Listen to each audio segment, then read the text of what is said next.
tepati. Ayat yang 23, Tuhan menjawab Musa. Tetapi Tuhan menjawab Musa, masakan kuasa Tuhan akan kurang untuk melakukan itu? Sekarang engkau akan melihat apakah firman-Ku terjadi kepadamu atau tidak. Ya, Tuhan menjawab, bagimu Musa, atau bagimu jemaat GPD Pondok Bahar pemuda remaja, bagimu hal yang ada dalam pikiranmu itu mustahil. Itu mustahil.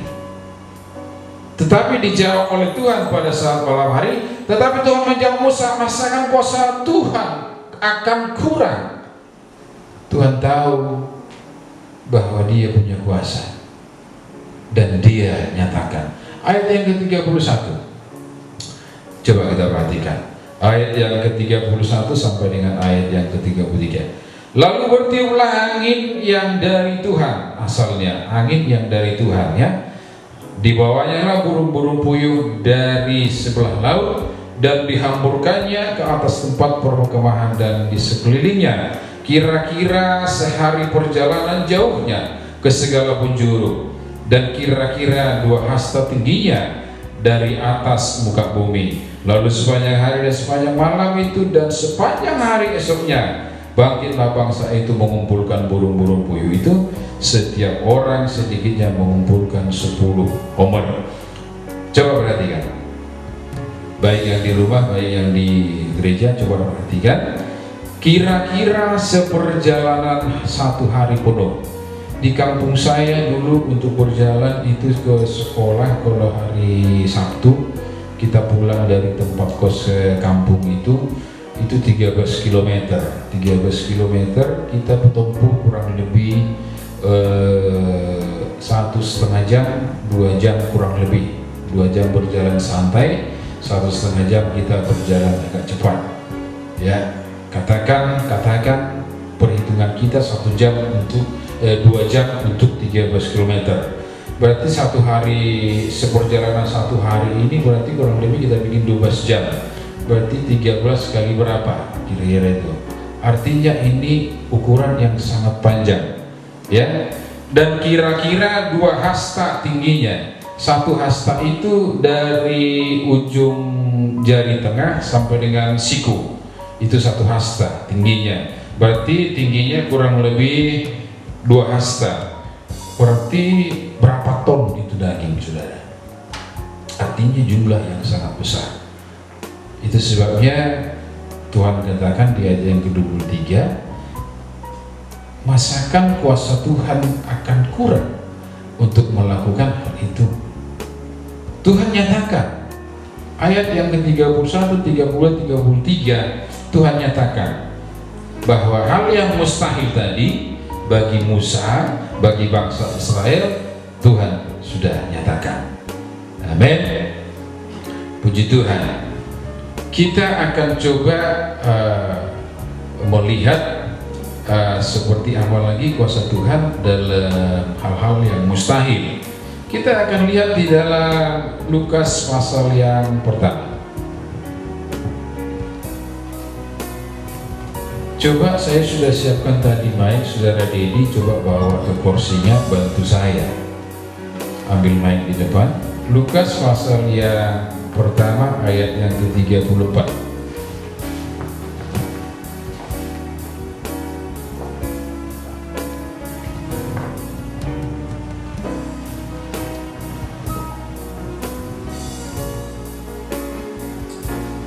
Coba saudara baca, saudara Dedi, Lukas pasal yang pertama ayat yang ke-34. Ayat 1 ayat 34, kata Maria kepada malaikat itu, bagaimana hal itu mungkin terjadi karena aku belum bersuami. Ayat yang ke-38. Beberapa waktu kemudian berangkatlah Maria dan langsung berjalan ke pegunungan. 38.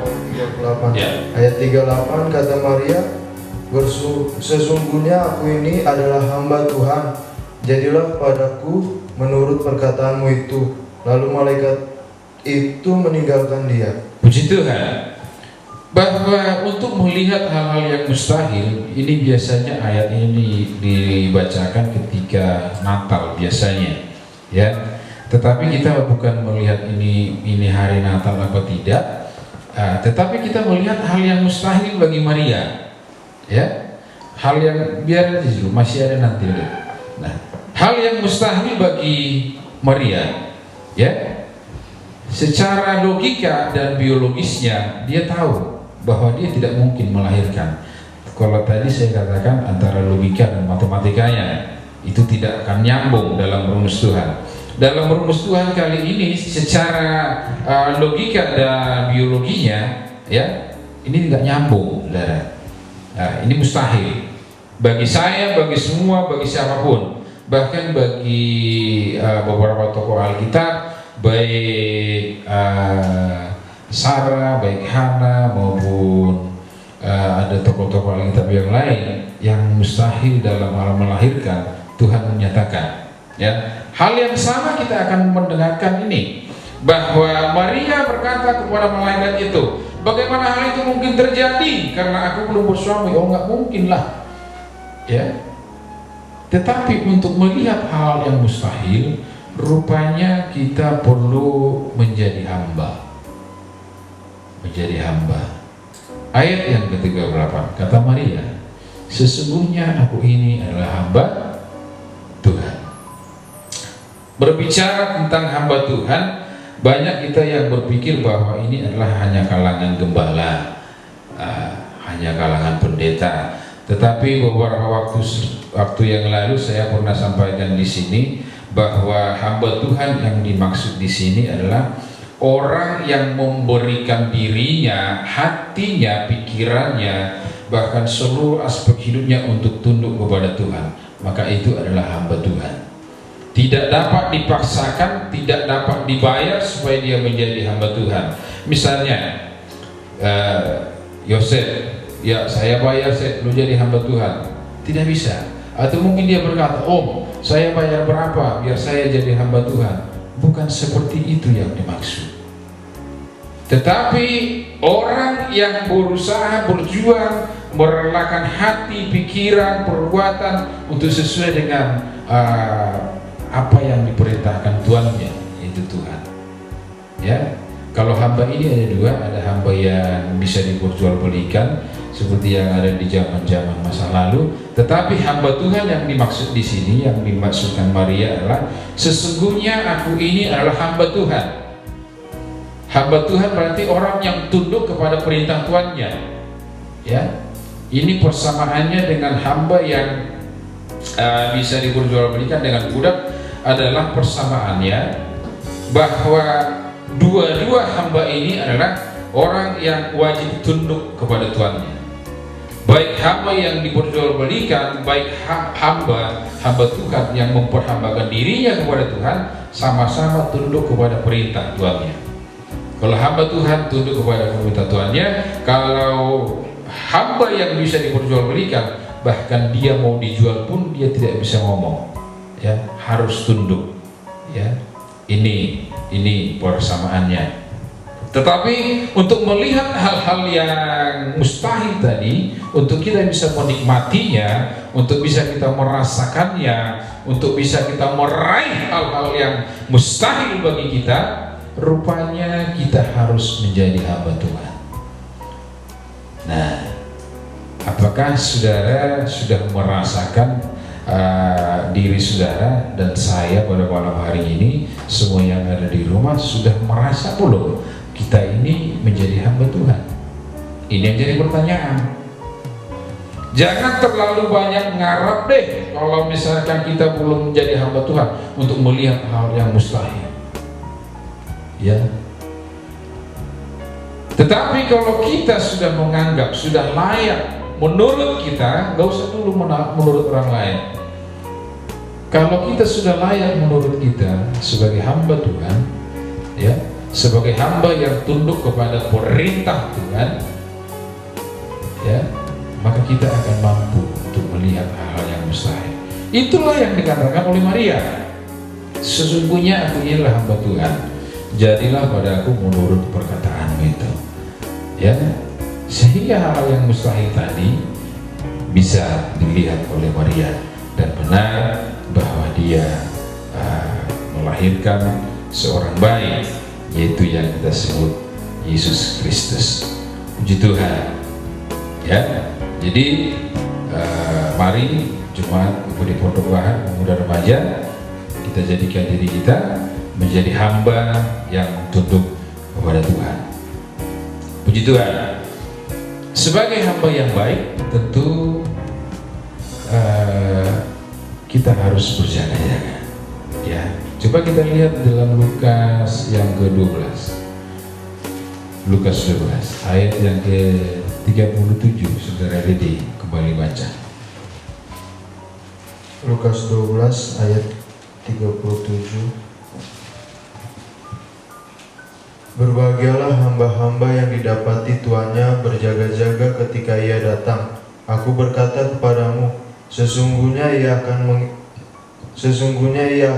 mengikat pinggangnya dan mempersilakan mereka duduk makan, dan ia akan datang melayani mereka. Puji Tuhan. 42. Ayat yang ke-42. Jawab Tuhan, jadi siapakah pengurus rumah yang setia dan bijaksana, yang akan diangkat oleh tuannya menjadi kepala atas semua hambanya untuk memberikan makanan kepada mereka pada waktunya. 43. Ayat 43. Berbahagialah hamba yang didapati tuannya melakukan tugasnya itu ketika tuannya itu datang. Puji Tuhan. Puji Tuhan. Ketika kita menjadi hamba, jadilah menjadi hamba yang baik, hamba yang berjaga-jaga, hamba yang siap sedia, hamba yang menjadi pelayan. Itu ayat yang ke-33. Ketika kita mengatakan diri kita bahwa kita adalah hamba Tuhan, maka kita harus menjadi pelayan.